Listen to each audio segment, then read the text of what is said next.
동양 문명의 두 뿌리가 불교와 유교라면 서구 문명의 두 뿌리는 헬레니즘과 헤브라이즘입니다. 사상적 기원은 헤브라이즘이 더 오래됐지만 서구 문명을 형성한 두 축으로서 실질적인 역할을 먼저 수행한 건 헬레니즘이죠. 오늘 우리가 공부할 헬레니즘은 그리스에서 태어나 오리엔트에서 자랐으며 로마가 계승한 서구 이성중심주의의 뿌리라고 정의할 수 있습니다. 헬레니즘의 핵심은 이성을 중시하는 인간 중심의 세계관이죠. 이는 신중심의 헤브라이즘과 가장 극명하게 대비됩니다. 헬레니즘은 겉보기에 무질서하고 혼돈으로 가득 차 보이는 이 세상에서 어떻게 해서든 보편적 질서를 찾아내려는 치열한 노력의 산물이죠. 과학에서는 유클리드 등이 자연현상의 규칙성을 탐구했고, 예술에서는 인체의 완벽한 비율과 조화를 추구했으며, 정치에서는 법에 근거한 통치 체계를 마련했습니다. 알렉산더 대왕의 정복전쟁 이후 세상이 너무 넓다는 걸 알게 된 사람들은 오히려 불안해졌죠. 이때 스토아 학파는 이성을 가지고 참고 버텨라 라며 아파테이아를 강조했고, 에피쿠로스 학파는 마음 편한 게 최고다를 외치며 아타락시아를 추구했습니다.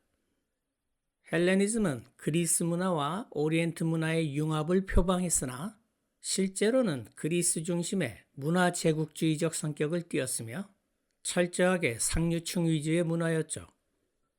그러나 헬레니즘이 추구한 보편적 이성은 로마 제국을 통해 전 유럽으로 퍼져나가며 서구 문명의 두 뿌리 중 하나가 되었습니다. 여러분은 이 예제를 미리 풀고 난 뒤에 강의를 들어야 독해력을 키울 수 있습니다. 첫 문장을 볼까요? 시간을 15초 드릴 테니 핵심어와 주제, 그리고 뒤에 나올 내용을 예측하여 간략하게 메모하세요. 처음부터 너무 욕심내지 말고 핵심어만 찾아도 좋습니다.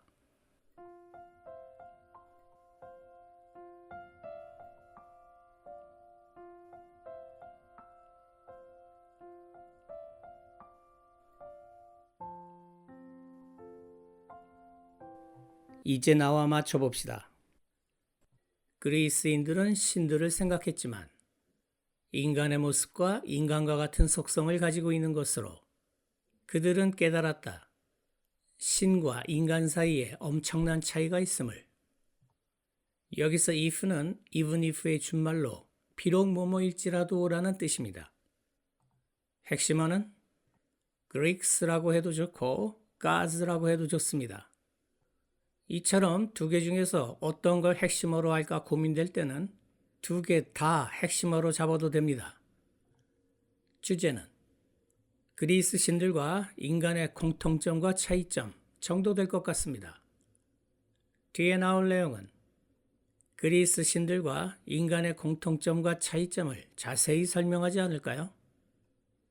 문제를 봅시다.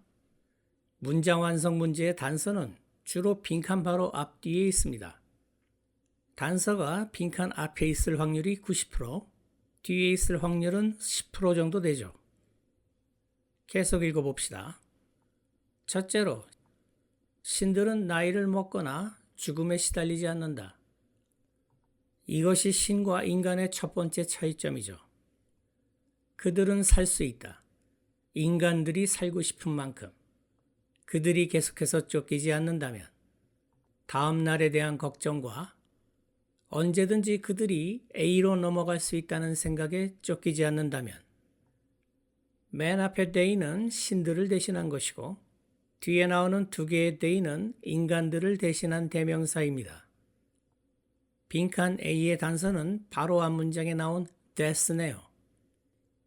앞문장에 neither old age nor death라는 표현에서 old age가 다음 날에 대한 걱정과 관련이 있다고 볼 수 있고 따라서 빈칸에는 death와 관련 있는 단어가 들어가야 합니다.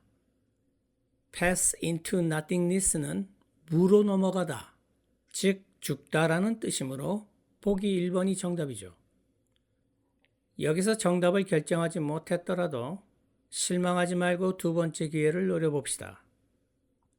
쇠퇴하지 않은 힘과 아름다움이란 면에서 신들은 인간에게 거부된 어떤 것을 갖고 있으며 그것이 신들을 경애와 경이로움의 대상으로 만든다.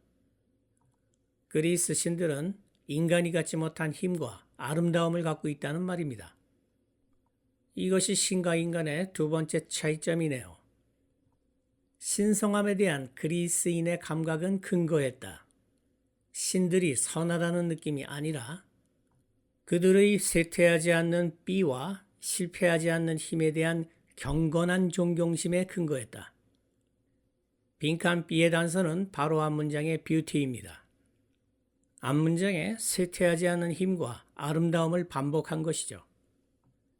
형용사 undecaying, incorruptible, unfailing은 모두 비슷한 말입니다. 문장의 요지를 파악할 때 이런 장식적인 형용사들은 무시하는 게 좋죠. 정답은 1번. 실제 시험 상황이라면 바로 다음 문제로 넘어가겠지만 지금은 연습이니 계속 읽어볼까요? 비록 이것이 대가였지만 신들에게서 인간의 모습을 보는 것 때문에 그리스인들이 치러야 할 대가였지만 그것은 엄청난 보상을 해주었다. 여기서도 if는 even if의 준말이죠. it은 price를 대신한 대명사입니다. 그리스 신들과 인간의 공통점은 서로 닮았다는 겁니다. 왜냐하면 그것이 신들을 더 친근하게 만들었고 다른 많은 종교가 할 수 있는 것보다 더 친근하게 인간에게 많은 자존감을 부여했기 때문이었다. 인간이 신들을 닮았기 때문에. 여기서 for는 전치사가 아니라 왜냐하면이란 뜻의 등위 접속사입니다. 대명사 it은 앞문장에서 언급된 신을 인간의 모습으로 본 것이란 구절을 가리키네요. 그것은 이상을 제시했다. 정말로 견줄 수 없는 이상이 아니라 멋지게 도전하는 것에 의해 인간이 느끼게 만드는 이상을 갖는 게 좋겠다고. 아무리 초라할지라도 신들과 공유하는 특질을 갖는 게. 신들의 자질을 조금이라도 갖는 것에 대해 그리스인들은 자부심을 느끼게 되었다는 뜻입니다. 문장 맨 앞에 나온 대명사 it도 신을 인간의 모습으로 본 것이란 구조를 가리키네요. 그리고 그들이 동료들에게서 드물게 이런 것이 발현되는 것을 보았을 때 그것은 즐거움과 자부심의 문제였다.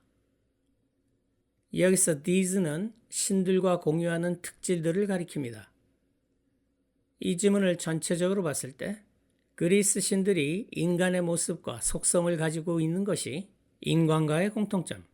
신들은 노화와 죽음에 시달리지 않으며 쇠퇴하지 않는 아름다움과 힘을 가지고 있는 게 차이점이군요. 이 지문은 두 갈식이므로 앞서 우리가 파악한 핵심어와 주제가 정확했으며 뒤에 나올 내용도 예측한 대로 흘러갔습니다. 고대 그리스인들은 번개가 치면 정전기 방전 현상이군 이라고 하기보다 자연현상을 의인화한 신의 분노 때문이라고 믿었습니다. 이 신들은 초능력을 가진 존재이며 동시에 질투도 하고 바람도 피우는 인간적인 존재들이기도 했죠. 그리스 신화의 제우스가 로마 신화에서 주피터로 불린 것처럼 시대에 따라 계명하기도 했습니다. 헬레니즘 시대에 접어들며 사람들은 더 이상 신화에만 의존하지 않고 개인의 이성적 만족과 내면적 평화를 찾아 나섰죠. 어떻게 하면 흔들리지 않는 멘탈을 가질까 고민하면서 매우 이성적인 해답을 내놨습니다. 하지만 이 지독한 이성중심주의는 인간 존재의 근본적인 문제, 즉 삶의 고통, 죽음의 공포, 그리고 도대체 내가 왜 살아야 하는가에 대해 논리적인 차가운 설명만 해줄 뿐 따뜻한 위로를 주지 못했죠. 이때 바로 헤브라이즘이 너희와 고통을 함께하고 너희 불쌍한 영혼을 구원해 주겠다 라며 강력한 대안으로 떠올랐습니다. 차가운 이성의 헬레니즘이 주지 못한 희망과 구원이라는 마음 훈훈해지는 해답을 들고 나타난 거죠. 비록 사상적 주도권은 헤브라이즘에 넘겨줬지만 헬레니즘의 흔적은 현대의 영어 텍스트 속에 고스란히 남아 있습니다. 예를 들어 태양계 행성들의 이름은 죄다 로마 신들의 이름이죠. 게다가 영어 단어 속에 이 신들이 꼭꼭 숨어 있습니다. 예를 들어 패닉은 산의 신인 판이 지르는 소리에서 유래했죠. 여러분은 일단 대표적인 신들의 이름과 그들이 맡은 주특기부터 암기하세요. 이건 단순한 상식이 아니라 영어 독해를 위한 기초적인 배경 지식입니다.